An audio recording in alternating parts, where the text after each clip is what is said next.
Good morning, y'all. I'm coming on because I'm not going to speak on anything unless I fully know what's going on.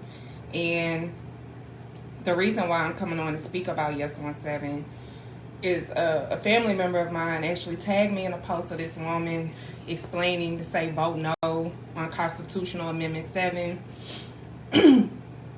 And there's just unfortunately a lot of misinformation that's just being put out. Um, I'm coming on to actually say vote yes on 7. Today is the last day to early vote, November 1st, and then election day is November 8th, next Tuesday. And for folks who haven't early voted yet and do plan on voting, I do encourage you to turn out to vote next Tuesday on November 8th. And also, please vote yes on 7. The thing about Constitutional Amendment 7, House Bill 298, which was now Act number 246, myself and many other people have advocated for this legislation to be passed. And essentially what this does, it prohibits slavery and involuntary servitude, and it does not apply to the otherwise lawful administration of criminal justice. Let me explain what lawful administration of criminal justice is. There are worker release programs that have been put in place and all these other things to help give access for incarcerated people to maintain jobs. Now, I'll also say there's another side of prison labor that invokes the forced labor piece, and it upholds the slavery exception clause, because currently right now we have incarcerated people that are being paid at least 2 cents an hour to do the same jobs that we are doing outside of prison. I'll say that first and foremost. I'll speak to the telemarketers you may call or telecommunicators you may call whenever you need to get a flight changed through different airlines. Verizon hires some of these people. So there are like multi-billion-dollar companies who are utilizing prison labor and giving them pennies on the dollar for their labor. And also that what comes with that, because of that slavery exception clause, you'll have people who may be sick. You'll have people who may just not feel the urge or the desire to go to work. And if they are incarcerated, they are subjugated to certain things like being resorted to the hole, which is solitary confinement. And also, you also have to look at the additional costs that incarcerated people incur in regards to medical expenses. If you're getting paid 2 cents on the dollar and your medical expense is like $6, that's like $100 to you. And we're not even going to mention the other undesirable outcomes that come because of poverty-stricken environments. And that's really what we are currently dealing with in the incarceration system in Louisiana. And with that said, right now, if you have incarcerated people that choose to sue the Department of Corrections or sue the state because of involuntary servitude or forced labor or inhumane actions, or them suing to be paid a full minimum wage for their labor, that case is not going to hold up because the law does not apply to them.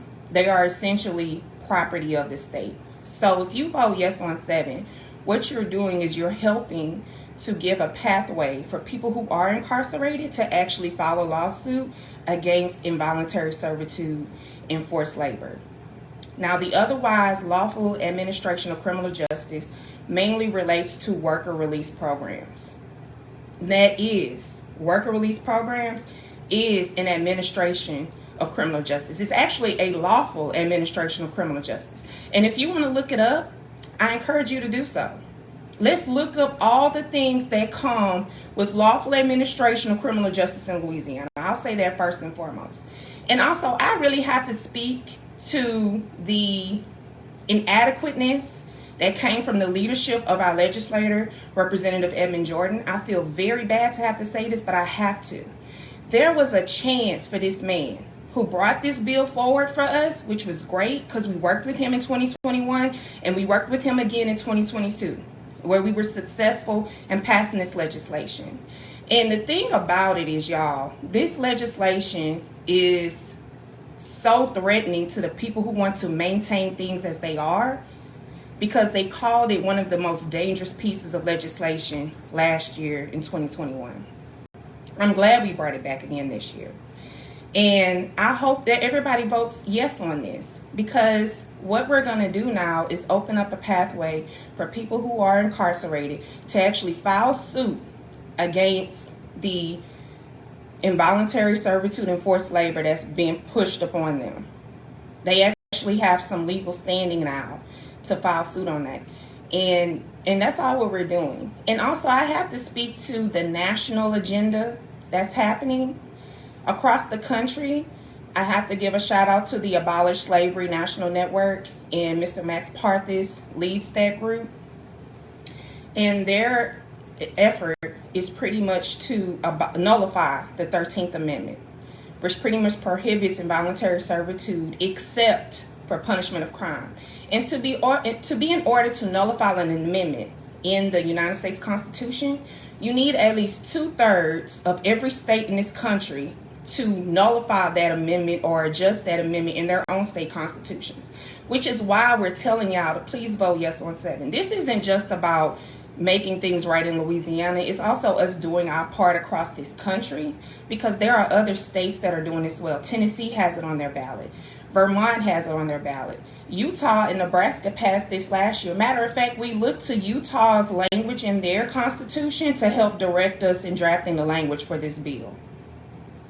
And to go even further, I will hopefully identify a lawyer who can come on with me later this evening or before Election Day to further explain the legal terms in regards to Act number 246. But what I can assure you is, if you vote yes on 7, you are making a leeway and an opportunity for incarcerated people to actually be paid a full minimum wage, or at least sue for their right to be paid a full minimum wage for their labor. We are opening a pathway to be able to rid ourselves of forced labor.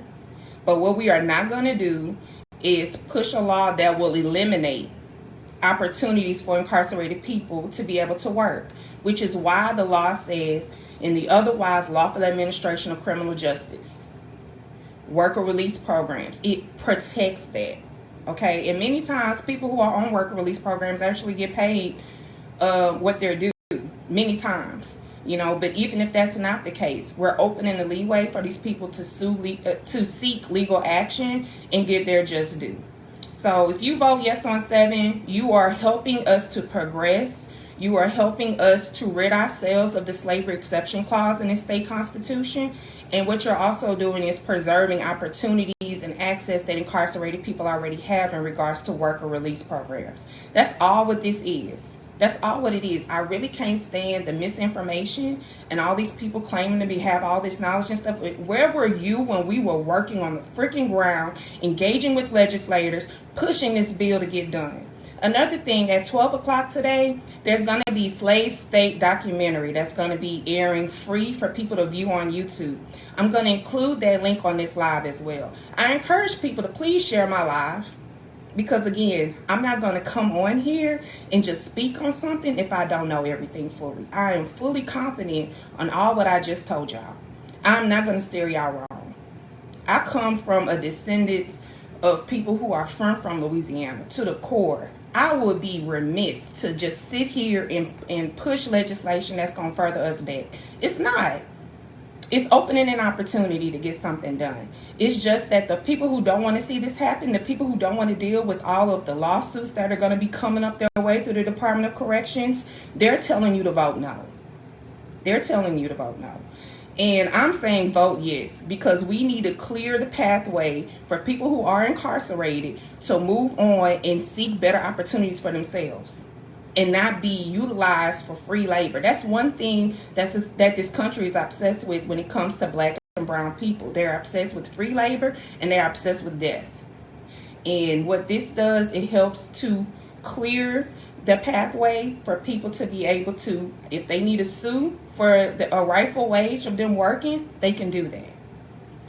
If they want to embark on worker release programs, they can do that. Nothing is stopping them from doing that. So I just had to come on here and just try to set some clarity and just encourage people again to turn out to vote if you haven't already. Today is the last day to early vote.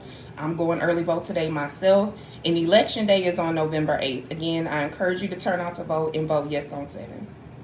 Thank you. And if y'all have any other questions, y'all want to follow up with me, reach out, DM me, call me, text me if you got my number. I don't mind further explaining this.